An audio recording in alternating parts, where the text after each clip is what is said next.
Hi, I'm Kieran-Mendez. I'm an ASR sophomore at Darien High School. I'll be presenting the best way to conserve personal protective equipment, PPE, in uretic calculi treatment during a COVID-19 hospital setting, a research proposal. COVID-19 has impacted so many ways of life. It's the most noticeable in the healthcare system. There are now precautions put in place for hospitals to limit the spread and how to conserve PPE since it's become so vital when dealing with the virus.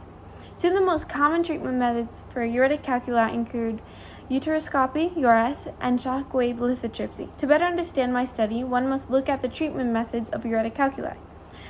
SWL, shockwave lithotripsy, involves the administration of a series of shock waves to targeted stones. These waves travel through the body, penetrate the tissue and the muscle to get where they need to be to locate the stone, and then send a series of repetition shocks in order to break apart the stone to let your body pass it through its urine. Uteroscopy is a procedure to address kidney stones and involves the passage of a small telescope called a uretoscope through the urethra up the bladder and to the uter where the point where the stone is located, diagnosed, and then used by a laser to break apart the stone. My problem is, what is the best way to limit uretic calculi whilst conserving personal protective equipment during COVID-19? My hypothesis is that SWL has significant advantages over URS and SWL.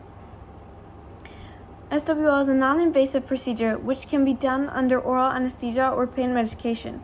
Only few healthcare personnel are needed, and it has a less long-term stay in the hospital compared to URS. Therefore, SWL must be the best procedure to eliminate uretic calculi in COVID-19 during a hospital setting.